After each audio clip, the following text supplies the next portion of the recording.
So you've got your property, you've owned it for a couple of years, a lot of years. You are in that moment of weakness. Is it easier to sell it right now, cash in and do something great with the money? Or do you hold? Stay tuned.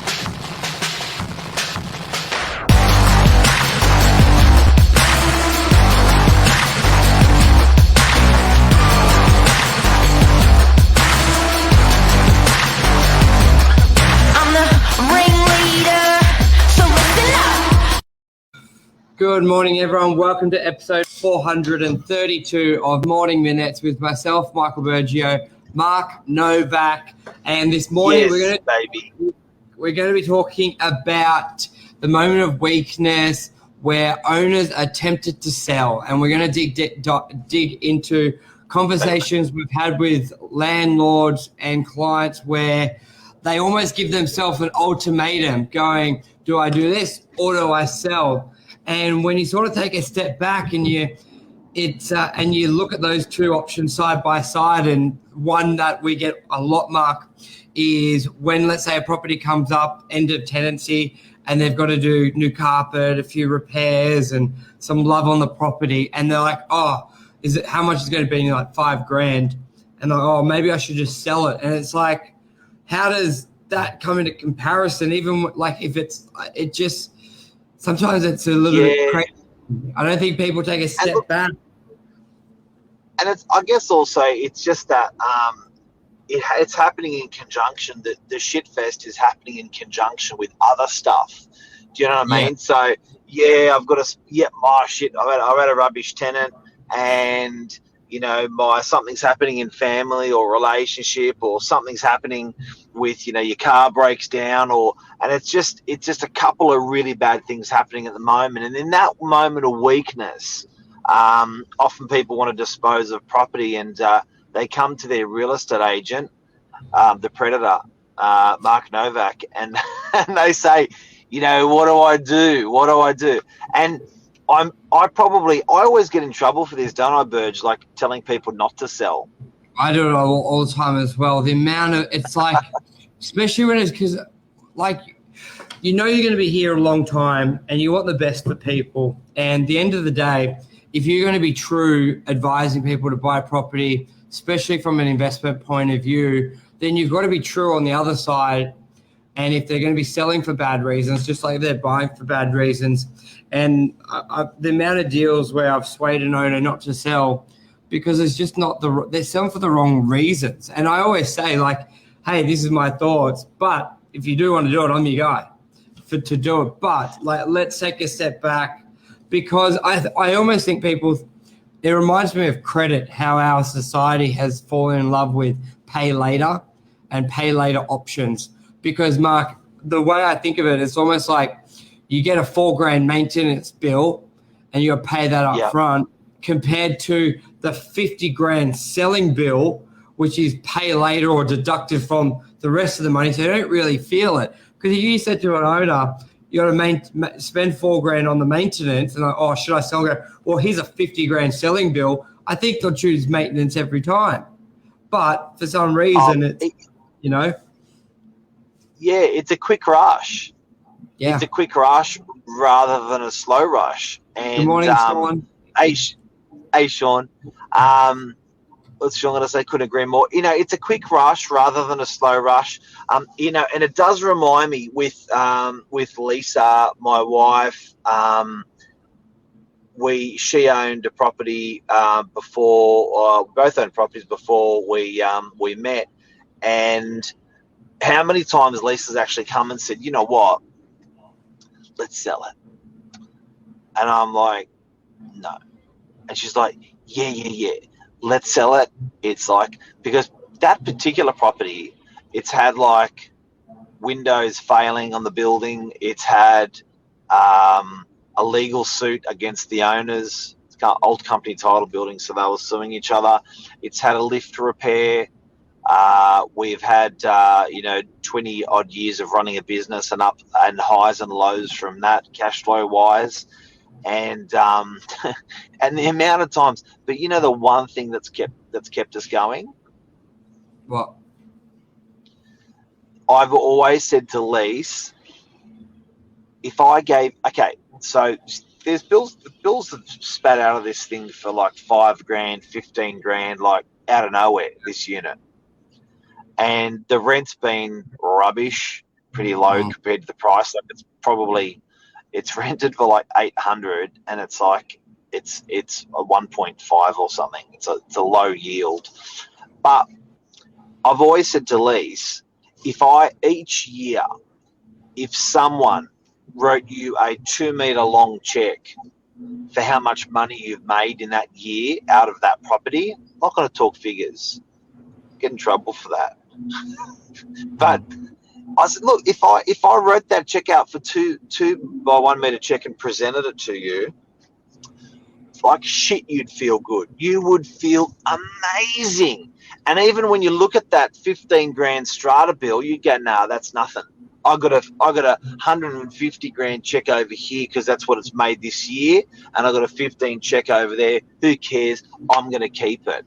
People, in property ownership, there's nobody that actually taps you on the back and says, well done, but there's plenty of people that kick you up the arse and say, I need a check for $8,000 to fix this, or, strata, or fix the roof, or paint the outside of the building or something. So you get plenty of kicks up the arse all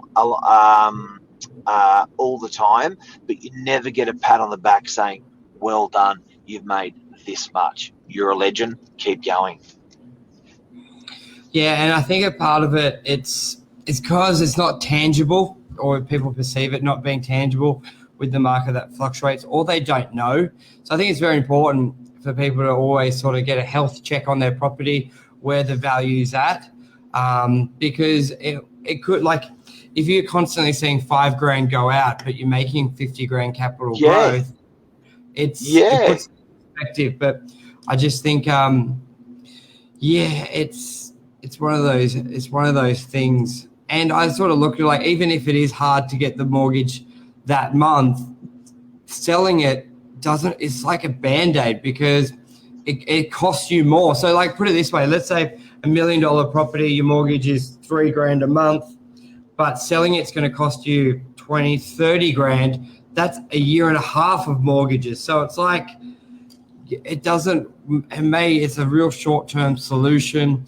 And we're not even counting what would it be worth in 5 years or 10 years potential loss.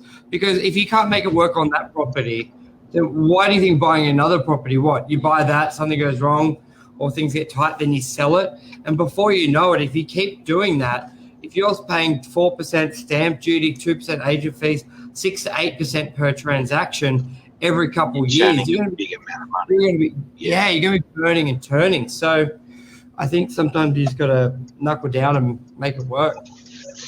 And I was doing some consulting to old school friend the other day, and 3 kids all sitting in between the age of 5 and 12, and they're like, you know what, we've had this investment unit for 20 years.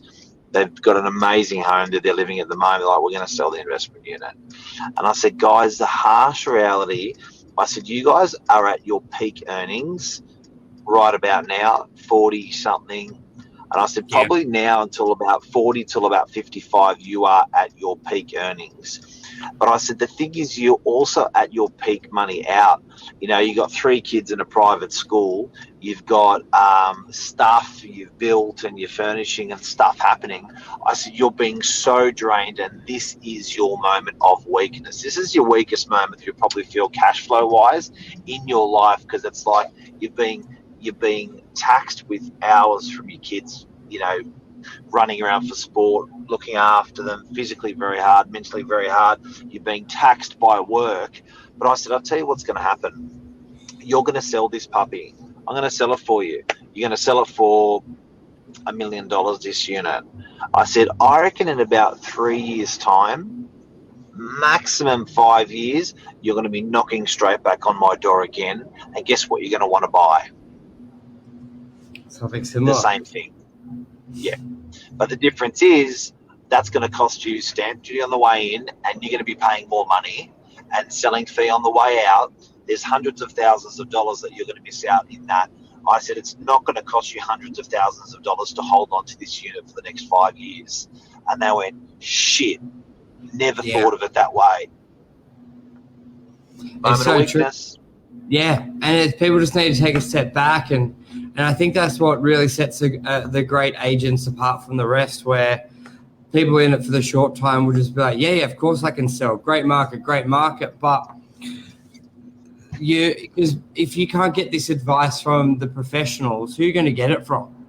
So I think agents need to really look at the client's perspective. And Mark, like in 3-5 years' time, let's say the property or 10 years it doubles and it's a good time to buy again, they're going to be buying through you, or like you don't need to clip the ticket or make your money there. Just give people good, genuine advice that you would advise your parents or yourself. And you know what's unusual, and guys, I've got to tell you this, and it's served me well over the years. Where the hell are you getting your advice from? Because when you go to a real estate agent for this sort of advice about selling, they want you to sell. They want you to sell. So of course that agent's going to say, yeah, mate, sell it. Like, you're going to a real estate professional for real estate advice. The only way this cat's going to make money is if they sell the property for you. Yeah. So of course they're all going to say sell the property. If you're going to go to a mortgage, it's like if you go to a car yard and you're like, oh, do you think my car's old and I should buy a new one? And you're looking at a car salesman, you're like, yeah, really old. Buy a new one. This one. Like, so be mindful. This is going to cost you a lot. He's going to say to you, this is going to cost you a lot in maintenance if you don't sell it. It's like, yeah, you're right. But you know, another one, you go to a financial advisor, right? And then financial advisor often doesn't make money by you holding that property that you already own. They want to sell you some stocks. They want to sell you some shares, right? So, yeah, get out of that property and get into these shares. Again, you've got to be careful when you're talking about, do I sell my, in that moment of weakness, do I sell my property? Ask the people that have done well from property. Yeah, not the agent that wants to sell it, or not the financial advisor that wants to sell your stocks. Ask the people that have what you want for advice. Thank you, Sean. Always awesome to hear such high integrity. You're right. Nah. Luke, Maroney, good morning. Hope you're well. Yeah, and I think, that's where, yeah. And a lot of the time, when you really look at that, a lot of the time people with that Band-Aid solution actually ends up hurting them so much more, because like you said, they buy back in the property market, they get hit with the costs, they've missed out on the capital growth. Yeah, I think so. The main point of the conversation this morning is whenever you are in that time frame, and I think anyone who owns a property goes through that at however minor or however close. You may even go on the market, just like that's how, but nothing's official until you sold it.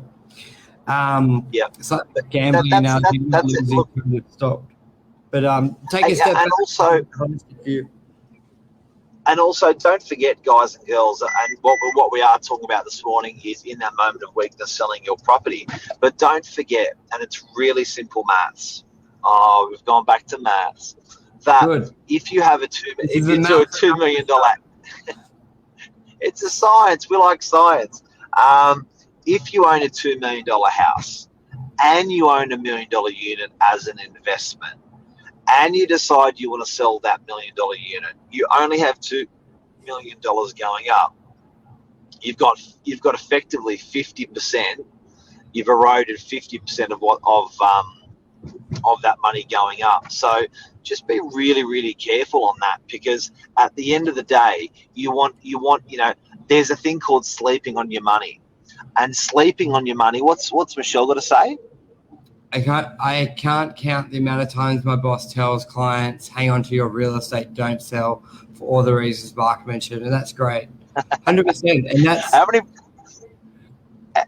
many proposals I've been in with salespeople from our office that I lose the business. They're like, why did you tell them not to sell? I'm like, well, it's sort of the good thing. Well, you're not losing the business to another agent.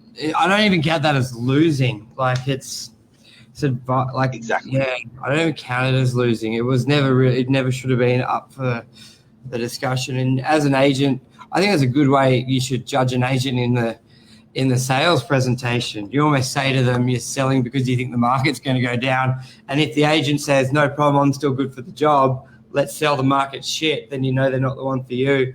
But if they say, well, let's take a step back and let's see if you can hold it through this time, and property always comes.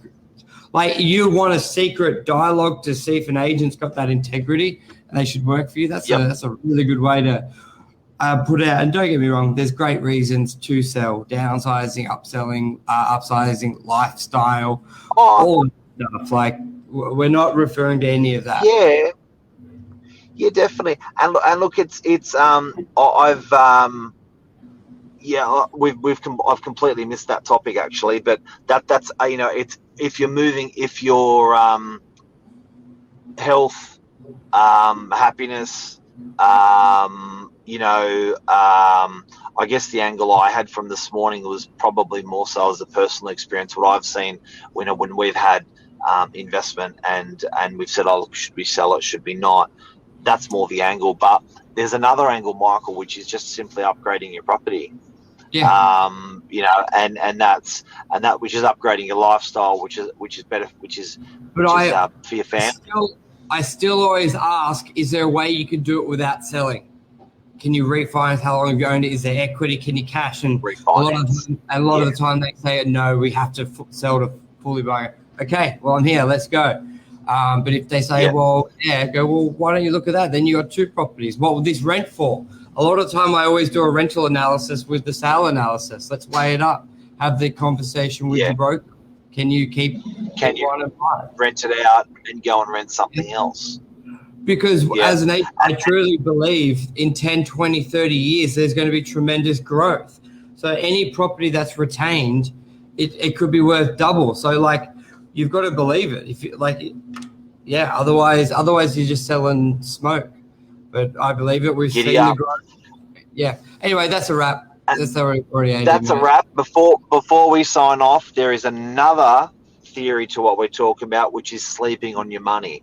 So if it's a property that you're considering dumping in a moment of weakness and it's a rented property, that property is a hell of a lot easier to hold on to, times about 4 or 5, because it's got rent coming in. So if you're sleeping on your money, you're in an expensive premium home, you're the only person living there, and there's no, you're really sleeping on your money. Whereas if you have a unit that is rented out and you're thinking it's all just too much, that's much easier to hold that asset because it's got investment coming in. So sleeping on your money is another thing to have it. That's a good topic we'll talk about later. Awesome. Thanks, everyone. See everyone. Take care.